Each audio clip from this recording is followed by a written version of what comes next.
Bangalore life story ಚಾನಲ್ಗೆ ಬನ್ನಿ. ಇವತ್ತು ಸಂಡೇ ಆಗಿರೋದ್ರಿಂದ ಸ್ವಲ್ಪ ಮಕ್ಕಳಿಗೆ ಆಚೆ ಕಡೆ ಕರ್ಕೊಂಡು ಹೋಗೋಣ ಪಾರ್ಕ್ಗೆ ಅಂತ ಹೇಳ್ಬಿಟ್ಟು ಪಾರ್ಕ್ ಹೋಗ್ತಾ ಇದ್ದೀವಿ. ಹೋಗ್ತಾ ಫ್ರೆಶ್ ಆಗಿ ವಾಟರ್ ಮಿಲನ್ ನೋಡಿದ್ವಿ. ಈ ವಾಟರ್ ಮಿಲನ್ ನೋಡಿದ ತಕ್ಷಣ ತಿಂದೆ ಆಗುತ್ತಾ, ಫಸ್ಟ್ ಹೋಗಿ ವಾಟರ್ ಮಿಲನ್ ತಿನ್ನೋಣ ಅಂದ್ಕೊಂಡು ವಾಟರ್ ಮಿಲನ್ ತಿನ್ನೋಕೆ ಹೋದ್ವಿ. ಸೂಪರಾಗಿತ್ತು ವಾಟರ್ ಮಿಲನು. ಇನ್ನೇನು ಪಕ್ಕದಲ್ಲೇ ಪಾರ್ಕ್ ಇತ್ತು. ಪಾರ್ಕ್ ಸುಮಾರು ದಿವಸದಿಂದ ಪಾರ್ಕ್ ಬರೋಣ ಅಂತಿದ್ವಿ, ಬರೋಕ್ಕಾಗ್ತಾ ಇರಲಿಲ್ಲ. ಇವತ್ತೇನೇ ಆಗಲಿ ಫಸ್ಟ್ ಪಾರ್ಕ್ ಹೋಗ್ಬಿಡೋಣ ಅಂತೇಳ್ಬಿಟ್ಟು ರೆಡಿಯಾಗಿ ಬಂದುಬಿಟ್ವಿ. ಯಾಕಂದರೆ ಸಂಡೇ ಒನ್ ಡೇ ಇರುತ್ತಾ, ಆ ಒನ್ ಡೇ ರೆಸ್ಟ್ ತೊಗೊಳಕ್ಕೆ ಟೈಮ್ ಆಗೋಗ್ಬಿಡುತ್ತೆ. ಇನ್ನು ಮಕ್ಕಳಿಗೆ ಸ್ಕೂಲ್ ಸ್ಟಾರ್ಟ್ ಆಗೋಗ್ಬಿಟ್ರೆ ಕರ್ಕೊಂಬರೋಕ್ಕಾಗಲ್ಲ ಅಂತೇಳ್ಬಿಟ್ಟು ಅವ್ರನ್ನ ಪಾರ್ಕಲ್ಲಿ ಸ್ವಲ್ಪ ಹೊತ್ತು ಆಟ ಆಡಿಸ್ಕೊಂಡು ಹೋಗೋಣ ಅಂತ. ಸೂಪರಾಗಿದೆ ಗೊತ್ತಾ, ಮನೆ ಹತ್ರನೇ ಎಷ್ಟು ದೊಡ್ಡ ಸ್ಕೇಟಿಂಗ್ ಪಾರ್ಕ್ ಅಂದರೆ ಸಖತ್ತಾಗಿ ದೊಡ್ಡದಾಗಿದೆ. ಅಷ್ಟು ದೊಡ್ಡದು, ಸಾಕಾಗಲ್ಲ ಒನ್ ಡೇ ತಿರ್ಗಕ್ಕೆ, ಅಷ್ಟು ದೊಡ್ಡದಾಗಿದೆ ಪಾರ್ಕ್ ಮಾತ್ರ. ಒಳಗಡೆ ಎಂಟ್ರಿ ಆಗ್ತಾ ಇದ್ದೀವಿ. ಕೆಲವರೆಲ್ಲ ಈಚೆ ಬರ್ತಿದ್ದಾರೆ. ನಾವು ಲೇಟಾಗೋಯ್ತು ಬರೋ ಅಷ್ಟರಲ್ಲಿ. ಏನು ಮಾಡೋದು, ಮುಗಿಸ್ಕೊಂಡು ಹೋಗೋಣ ಬಾಬಾ ಅಂತ ಸ್ವಲ್ಪ ಹೊತ್ತು ಮ್ಯಾಕ್ಸಿಮಮ್ 1 ಅವರ್ ಆಟ ಆಡ್ತಾರೆ. ಅದಾದಮೇಲೆ ಅವರೇ ಟಯರ್ಡ್ ಆಗೋಗ್ಬಿಡ್ತಾರೆ. ಹೋಗೋಣ ಅಂತ ಹೇಳ್ಬಿಟ್ಟು ಅದಕ್ಕೆ ಬಂದ್ವಿ. ಇನ್ನೇನು ನೋಡಿ, ನನ್ನ ಮಗ ಆಲ್ರೆಡಿ ಜಂಪ್ ಮಾಡ್ತವನೆ. ಅರ್ಜೆಂಟಲ್ಲಿ ಸ್ಕೇಟಿಂಗ್ ಪಾರ್ಕ್ ಒಳಗಡೆಗೆ ಹೋಗ್ಬೇಕು. ಅವನು ನಮ್ಮನ್ನು ಬಿಟ್ಟು ಹೋಗ್ತಾ ಇದ್ದ. ಸಂಡೇ ಏನು ಕೆಲಸ, ಮನೆಗೆ ಬೆಳಿಗ್ಗೆಯಿಂದ ಕೆಲಸ ಮುಗಿಸ್ಕೊಂಡು, ಯಾಕಂದರೆ ವಾರ ಎಲ್ಲ ನಾರ್ಮಲ್ ಕ್ಲೀನಿಂಗ್ ಮಾಡ್ತೀನಿ, ಸಂಡೇ ಮಾತ್ರ ಡೀಪ್ ಕ್ಲೀನಿಂಗ್ ಮಾಡ್ತೀನಲ್ವ. ಫುಲ್ಲು ಕೆಲಸ ಇರುತ್ತೆ ಸಂಡೇ ಮನೇಲಿ. ಅದರಿಂದ ಬೆಳ್ಳಗೆ ಕೆಲಸ ಮುಗಿಸ್ಕೊಂಡು ಬಂದಿದ್ದೀವಿ. ನೋಡಿ, ಮಗಳು ಕೂಡ ಆಟ ಆಡ್ತಾ ಇದ್ದಾಳೆ.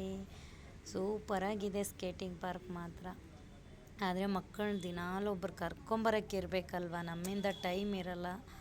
ಅಟ್ಲೀಸ್ಟ್ ವೀಕ್ಲಿ 1 ಟೈಮ್ ಆದರೂ ಕರ್ಕೊಂಬರೋಕ್ಕೆ. ಈ ಮಧ್ಯೆ ಅದು ಕೂಡ ಕರ್ಕೊಂಬರ್ತಿಲ್ಲ. ನೋಡಿ, ಆಲ್ರೆಡಿ ಗ್ರೌಂಡ್ಗೆ ಬಂದುಬಿಟ್ಟ ನನ್ನ ಮಗ. ಸ್ಕೇಟಿಂಗ್ ಆಡ್ತಾ ಇದ್ದಾನೆ ನೋಡಿ. ಅಲ್ಲಿ ವೈಟ್ ಟಿ ಶರ್ಟ್ ಇದ್ದಾನಲ್ವ, ಅವನೇ ನನ್ನ ಮಗ. ಮಕ್ಕಳಂತೂ ಹೆಂಗೆ ಆಡ್ತಿದ್ರಂದರೆ, ಆ್ಯಕ್ಚುಲಿ ನನ್ನ ಮಗ ನಾರ್ಮಲಾಗಿ ಆಡ್ತಾಯಿದ್ದಾನೆ. ಇನ್ನು ಮಕ್ಕಳೆಲ್ಲ ಕ್ಲಾಸ್ ಮಕ್ಕಳೇ ಸ್ಕೇಟಿಂಗ್ ಪಾರ್ಕಲ್ಲಿ ಕ್ಲಾಸು. ಅದರಲ್ಲಿ ಈ ಮಕ್ಕಳು ಆಟ ಆಡ್ತಾಯಿದ್ದಾರಲ್ವ, ಎಲ್ಲರೂ ಸ್ಕೇಟಿಂಗ್ ಕ್ಲಾಸ್ಗೆ ಹೋಗ್ತಾಯಿದ್ದಾರೆ. ನನ್ನ ಮಗ ಇಲ್ಲಪ್ಪ, ನಮಗೆ ಟೈಮ್ ಇಲ್ಲ ಕರ್ಕೊಂಡು ಬಂದುಬಿಡೋಕ್ಕೆ. ಅದಕ್ಕೆ ಟೈಮ್ ಇದ್ದಾಗ ಕರ್ಕೊಂಬಂದು ಆಟ ಆಡಿಸ್ಕೊಂಡು ಕರ್ಕೊಂಡು ಹೋಗ್ತೀನಿ. ಬಟ್ ಅವನೇ ಕಲ್ತ್ಕೊಂಡ್ಬಿಟ್ಟಿದ್ದಾನೆ ಸ್ಕೇಟಿಂಗ್. ನಾನು ತೊಗೊಂಬಂದಿದ್ದೆ ಮುಂಚೆನೇ. ಅದೇ ಸ್ಕೇಟಿಂಗಲ್ಲೇ ಆಟ ಆಡ್ಕೊಂಡು ಅವನೇ ಇರ್ತಾನೆ. ಸೂಪರಾಗಿ ಆಡ್ತಾನೆ ಮಾತ್ರ ಅವನು. ಸ್ಟಾರ್ಟಿಂಗ್ ಎದುರ್ತಾ ಇದ್ದ, ಇವಾಗ ಏನಿಲ್ಲ, ಸರಿಯಾಗಿ ಆಟ ಆಡ್ತಾನೆ. ಮಕ್ಕಳದ್ದು ಆಟ ಆಡೋದು ನೋಡೋಕ್ಕೆ ಒಂದು ಅಂದ ಇತ್ತಪ್ಪ. ಸೂಪರ್ ಚಿಕ್ಕ ಪುಟ್ಟ ಮಕ್ಕಳೆಲ್ಲ ಆಡ್ತಾಯಿದ್ರು. ನಾವು ಆ ಏಜಲ್ಲಿ ಚಪ್ಪಲಿಗೆ ಅಷ್ಟೊಂದು ಇದು ಇರಲಿಲ್ಲ. ಈಗ ಮಕ್ಕಳು ಯಪ್ಪ ದೇವರೇ, ಆದರೂ ಏನು ಕೊಡಿಸಿದ್ರು ಅವ್ರಿಗೆ ಕಮ್ಮಿನೇ. ಇವಾಗ ನನ್ನ ಹತ್ರ ಅದು ಇಲ್ಲ, ನನ್ನ ಹತ್ರ ಇದು ಇಲ್ಲ ಅಂತಲೇ ಅನ್ಕೊತಾರೆ ಈಗಿರೋ ಮಕ್ಕಳು, ಈಗಿರೋ ಜನ್ರೇಷನ್ಗೆ. ಏನು ಮಾಡೋಕ್ಕಾಗಲ್ಲ. ಇನ್ನು ಮುಂದೆ ಇನ್ನೂ ತುಂಬ ಕಷ್ಟ. ಈಗಲೇ ಒಂದೊಂದಕ್ಕೂ ಈ ರೇಂಜಿಗೆ ರೇಟ್ ಆಗಿದೆ. ಇನ್ನು ಮುಂದಕ್ಕೆ ಏನೇನು ರೇಟ್ ಆಗುತ್ತೆ ಈ ಮಕ್ಕಳೆಲ್ಲ ದೊಡ್ಡ ಆಗೋಷ್ಟರಲ್ಲಿ ಅಲ್ವಾ. ಬನ್ನಿ ನಮ್ಮ ಸ್ಕೇಟಿಂಗ್ ಪಾರ್ಕಲ್ಲೇ ಮಕ್ಕಳ ಜೊತೆ ನಾವು ಕೂಡ ರೌಂಡ್ಸ್ ಹೊಡಿಯೋಣ. ನೋಡಿ, ಅದು ಮುಗಿಸ್ಕೊಂಡು ಏನಿಲ್ಲ, ಇನ್ನು ಸ್ಕೇಟಿಂಗು ಮನೆಗೆ ಹೋಗೋಣ ಬನ್ನಿ ಅಂತೇಳಿ ಸುಮಾರು ದಿವಸ ಆಗಿತ್ತು ಹೊರಗಡೆ ಬಂದು ಮಕ್ಕಳನ್ನ ಆಟ ಆಡಿಸ್ಕೊಂಡು ಹೋಗ್ತಾ ಇರೋದು. ಅದಕ್ಕೋಸ್ಕರ ಬಂದು ಅವ್ರಿಗೆ ಎಂಜಾಯ್ ಮಾಡಿಸ್ಕೊಂಡು ಇನ್ನು ಮನೆಗೆ ಕರ್ಕೊಂಡು ಸ್ವಲ್ಪ ಪಾನಿಪುರಿ ಏನಾದರೂ ತಿಂತಾರೆ ಅನಿಸುತ್ತೆ, ಆಚೆ ಕರ್ಕೊಂಡೋಗಿ ತಿನ್ನಿಸ್ಕೊಂಡು ಹಂಗೆ ಕರ್ಕೊಂಡು ಹೋಗ್ಬಿಟ್ರೆ ಸಂಡೇ ಕಂಪ್ಲೀಟೆಡ್. ಸಂಡೇ ಅಂದ್ರೇ ನಾನು ಸಂಡೇ ಅನ್ನೋಕ್ಕಿಂತ ಸ್ಲೀಪಿಂಗ್ ಡೇ ಅಂತಲೇ ಇಟ್ಟಿರ್ತೀನಿ. ಅಷ್ಟು ನಿದ್ದೆ ಮಾಡ್ತಾ ಇರ್ತೀನಿ ನಾನು. ಸಾಕಾಗಲ್ಲ ನಿದ್ದೆ, ಏನು ಮಾಡೋದು. ನಂತರ ಯಾರೆಲ್ಲ ಕೆಲ್ಸಕ್ಕೆ ಹೋಗಿ ಮಕ್ಕಳನ್ನ ಮನೇನ ಮೇಂಟೈನ್ ಮಾಡಿಕೊಂಡು ಜೀವನ ಸಾಗಿಸ್ತಾ ಇರೋ ಎಲ್ಲ ಹೆಣ್ಮಕ್ಳಿಗೂ ನನ್ನ ಕಡೆಯಿಂದ ತುಂಬ ಹೃದಯದ ಧನ್ಯವಾದಗಳು. ಹ್ಯಾಂಡ್ಸಪ್ ಅವರಿಗೆಲ್ಲ ರಿಯಲಾಗಿ. ಅಂದರೆ ಹೆಣ್ಮಕ್ಳು ಅಂದ್ರೇ ಕಷ್ಟ ಅಂದ್ರೇ ಹೆಣ್ಮಕ್ಳು, ಏನು ಮಾಡೋಕ್ಕಾಗಲ್ಲ. ಮಕ್ಕಳು ಇವಾಗ ನನ್ನನ್ನು ಹುಡ್ಕಾಡ್ತಾ ಇರ್ತಾರೆ, ಎಲ್ಲೋದ್ರು ನಮ್ಮ ಮಮ್ಮಿ ಎಲ್ಲೋದ್ರು ಅಂತ. ಯಾಕಂದರೆ ಅಲ್ಲಿ ತುಂಬ ಜನ ಇದ್ದರು, ಅದಕ್ಕೆ ಸೈಡಿಗೆ ಬಂದೆ ನಾನು. ಕಿರ್ಚೋ ಸೌಂಡ್ಗೆ ಏನು ಕೇಳಿಸ್ತಾ ಇರಲಿಲ್ಲ. ಅದಕ್ಕೆ ಸೈಡಿಗೆ ಬಂದುಬಿಟ್ಟು ವಿಡಿಯೋ ಮಾಡೋಣ ಅಂತ ಈ ಕಡೆಗೆ ಬಂದೆ. ಮಕ್ಕಳು ಅಲ್ಲೇ ಇದ್ದಾರೆ. ವಾಟ್ರ್ ಬಾಟ್ಲ್ ಕೂಡ ತಂದಿಲ್ಲ, ಬರೋ ಅರ್ಜೆಂಟಲ್ಲಿ ಹಂಗೆ ಬಂದುಬಿಟ್ಟಿದ್ದೀವಿ. ನೀರು ಅಂತ ಹೇಳ್ತಾ ಇದ್ದಾರೆ ಮಕ್ಕಳು. ಹಾಂ, ಅವ್ರಿಗೆ ಬೇಗ ಸ್ವಲ್ಪ ಒಂದು ವಾಟ್ರ್ ಬಾಟಲ್ ಹೋಗಿ ತೊಗೊಂಬಿಟ್ಟು ಬರ್ತೀನಂತೆ ಇವಾಗ ನೀರು ಕುಡಿಯೋಕ್ಕೆ. ಮಗು ಸ್ಕೇಟಿಂಗ್ ಪಾರ್ಕಲ್ಲಿ ಯಾರೋ ಒಂದು ಪುಟ್ಟ ಪಾಪದು ಬರ್ಡೇ ಇತ್ತು, ಅದಕ್ಕೆ ಎಲ್ಲರೂ ನಿಲ್ಲಿಸ್ಬಿಟ್ಟು ಕೇಕ್ ಆಮೇಲೆ ಏನದು ಚಾಕ್ಲೇಟು ಕೊಡ್ತಾಯಿದ್ದಾರೆ ಮಕ್ಕಳಿಗೆ. ತುಂಬ ಚೆನ್ನಾಗಿರುತ್ತಲ್ವ. ಈ ಏಜನ್ನು ದಾಟಿದ ಮೇಲೆ ಇದೆ ಕಷ್ಟ ಏನು ಅಂತ.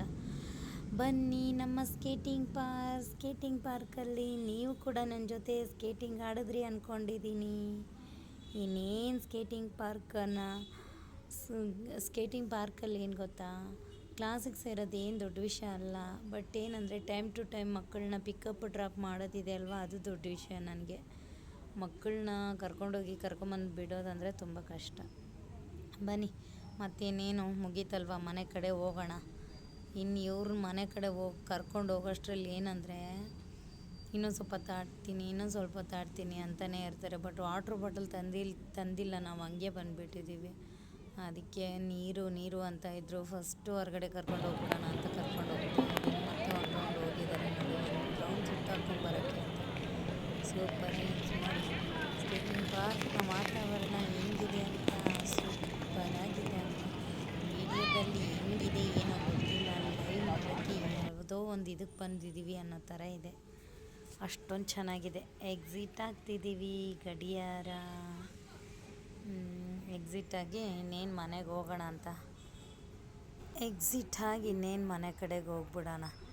ಇಲ್ಲಾಂದರೆ ಈ ಮಕ್ಕಳುಗಳ ಕಾಟಕ್ಕೆ ಮನೆಗೆ ಹೋಗೋಷ್ಟರಲ್ಲಿ ಲೇಟಾಗಿ ಹೋಗ್ಬಿಡುತ್ತೆ. ಇನ್ನೂ ಅಷ್ಟು ದೂರ ನಡ್ಕೊಂಡು ಹೋಗ್ಬೇಕು, ಗಾಡಿ ಬೇರೆ ಬಂದಿಲ್ಲ, ಹಂಗೆ ಬಂದಿದ್ದೀವಿ.